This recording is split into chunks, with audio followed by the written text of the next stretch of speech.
Siria está aquí, a 8 horas de avión de España. Es la mitad grande y su población se concentra aquí. ¿Por qué? Porque toda esta zona es un enorme desierto, pero un desierto muy importante. Tiene 1/3 de las reservas de petróleo del mundo y también de gas natural. Según algunos, el nuevo petróleo.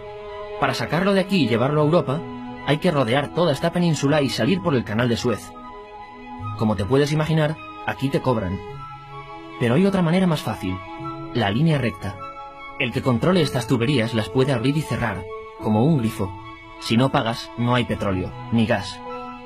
Esta región es increíble. La civilización en el planeta empieza en 3 sitios y este es uno de ellos. Mesopotamia, aquí. Sumer, que te sonará menos, pero es donde empieza todo, aquí también. ¿Recuerdas la Torre de Babel de la Biblia? La hicieron estos tíos. Egipto, aquí. Siempre ha sido un punto de contacto entre Oriente y Occidente, dando a Asia salida al Mediterráneo. Quizá por eso aquí nacen las principales religiones monoteístas, el judaísmo, el cristianismo y el islam. El islam es el último que llega y de hecho acoge a las 2 anteriores. Adán, Noé, Moisés, Jesucristo son considerados profetas islámicos. Bueno, al grano. Como la zona es brutal, todos han querido controlarla y siempre ha estado dentro de algún imperio. Los persas, los griegos, los romanos. El imperio romano termina partiéndose en 2 y finalmente solo sobrevive esto. Ahora es cuando la última religión monoteísta, el Islam, construye su propio imperio. ¿Te acuerdas de las cruzadas? Bueno, pues son los europeos cristianos intentando recuperar esta zona de la que estamos hablando. Los últimos en llegar son los turcos, que ojo, no vienen de Turquía, sino de muy lejos en Asia, junto con Gengis Khan. Lo conquistan todo y fundan el Imperio Otomano. El Imperio Otomano se queda ahí hasta la Primera Guerra Mundial. 600 años. Cuando acaba la Primera Guerra Mundial, aparecen pequeños países donde antes estaba el Imperio Otomano. Y por primera vez vemos a Siria en un mapa. Hasta ahora la habíamos dibujado para no perdernos. ¿Y quién se inventa estos países? Bueno, lo que te voy a contar es alto secreto. O lo era en 1916. Este súper secreto se llama Acuerdo de Sykes-Picot. Los franceses y los ingleses no podían derrotar solos al Imperio Otomano. Solo podían si les apoyaba la gente que vivía dentro. En su mayoría árabes. ¿Cómo se los ganaron? Pues les prometieron la Gran Arabia, un país solo para ellos. El único problema es que era un timo. Antes de seguir, recuerda una cosa. Los árabes son un pueblo, pero no una religión. O sea, un árabe puede ser musulmán, puede ser cristiano, y antes del Islam parece que hubo tribus árabes con tradiciones judías. Bueno, pues a los árabes no les dieron ese único país que les habían prometido. En su lugar, franceses y británicos crearon muchos países pequeños. Estos países, obviamente, no eran países de verdad, sino zonas bajo su control, con gobernantes puestos por ellos. Durante este tiempo hacen lo que quieren con la zona. Recuerda que hay petróleo. Siria, aunque no tiene grandes reservas, tiene fácil salida al mar. Y Francia, que es la que se ha quedado con Siria, se lo da a compañías extranjeras. Después de la Segunda Guerra Mundial, los europeos se van. En el caso de Siria, son echados a patadas. Pero antes de irse, crean otro estado, Israel.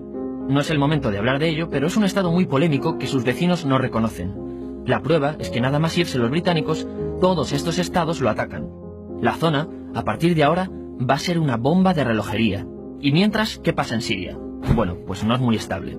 Tiene golpes de estado constantes. En esa época, aparece en Siria una ideología que se hace con el control y se expande por el mundo árabe, el Ba'ath.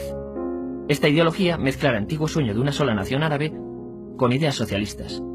Y algo muy importante, es laica, o sea que no es religiosa. Siria se llega a unir con Egipto, un país con el que no tiene frontera. Pero no es algo raro, muchos de estos países intentan hacerlo también. Como recordarás, a esta gente se le había prometido un solo país y las ganas las seguían teniendo. Pero la unión falla. En este tiempo, Egipto les convence para nacionalizar el petróleo. En Siria, Al-Assad, el padre del Assad de ahora, se convierte en jefe del estado Ba'ath. En Irak, también Ba'ath, comienza a ganar fuerza Saddam Hussein. Las diferencias entre ambos países dividen a los partidos Ba'ath de otros países en pro-Siria o pro-Irak. Ahora ocurre la Guerra Fría. El mundo se divide en 2. O eres de Estados Unidos o de la Unión Soviética. Son años muy movidos en los que se pegan constantemente con Israel, invaden su vecino Líbano y comienza una oposición islamista al régimen Ba'ath de Assad. Los hermanos musulmanes. Vale, volvamos atrás un momento. Recuerdas que la mayoría de árabes eran musulmanes, ¿verdad? Bueno, pues dentro de los musulmanes hay 2 ramas fundamentales. Suníes, la mayoría, y chiíes.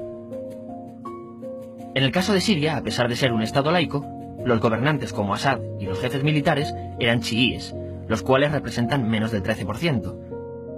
En cambio, casi el 70% de la población es suní.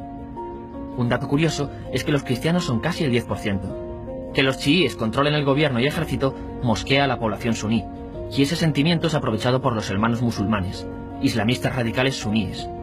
Estos toman las armas en la ciudad de Hama, en contra del gobierno, y Assad acaba con la revuelta a costa de matar miles de civiles y encarcelar a mucha gente. En el año 2000, Assad padre muere, y le sucede Assad hijo. Ante las presiones, libera a muchos presos, trae internet y esperanzas de cambio.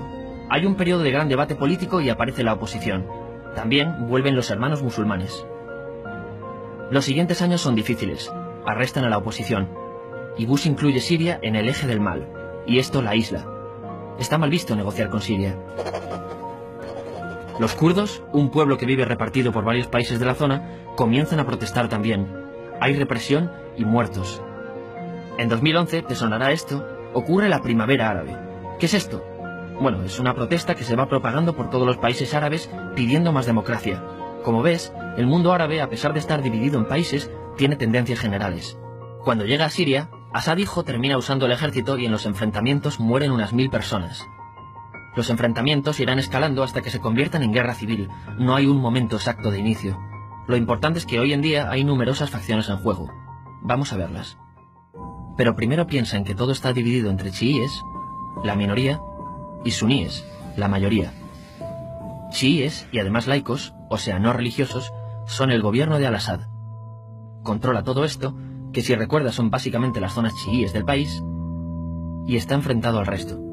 También mayoritariamente laico, pero suní, es el Ejército Libre de Siria, o FSA en inglés, junto con el Frente Islámico, que es religioso, y otros 70 y pico grupos más, forma una coalición que la prensa llama simplemente la oposición.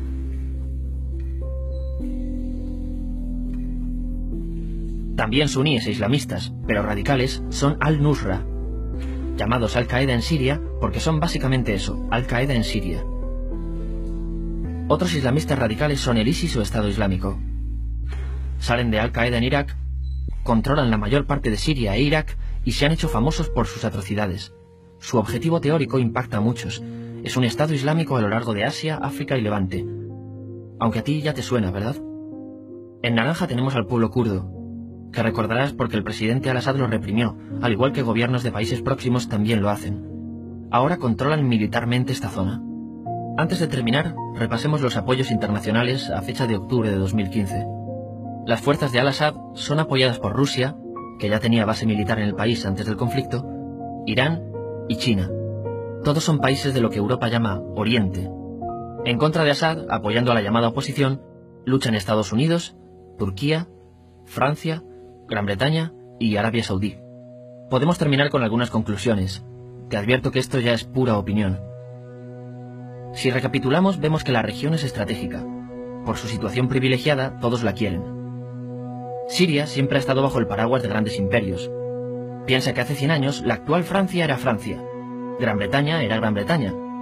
Pero es que hace 200 también, y hace 300 también, y hace 400 también. En cambio, Siria solo es Siria desde hace menos de 100 años, y solo se gobierna a sí misma desde hace poco más de 50. Además, jamás decidieron sus fronteras, se las impusieron. Europa dividió Oriente Medio a su antojo para controlarlo, diseñando países sin tener en cuenta su población. Muchos historiadores dicen que todo pueblo tiene la necesidad de manejar su propio destino, pero estos ingredientes que hemos visto juegan en contra de proyectos como la Siria Ba'ath, que encima usa la represión para mantenerse. En última instancia, lo que producen es una guerra civil. En este contexto no es extraño que aparezcan actores que se alimenten de la desesperación, el sentimiento suní de opresión y la visión de Occidente como invasor. ISIS usa la identidad árabe y la mitología de antiguos imperios. Cuando quieras entender el presente, pregúntate, ¿y el pasado?